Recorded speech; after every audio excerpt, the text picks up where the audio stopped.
Nuzul Quran maknanya penurunan Al-Quran.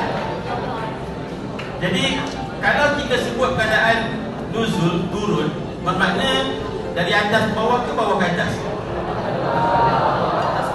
Bawah ke atas? Itu naik. Ya, maknanya turun tu mestilah dari tempat tinggi ke tempat bawah, yang atas ke bawah, betul tak?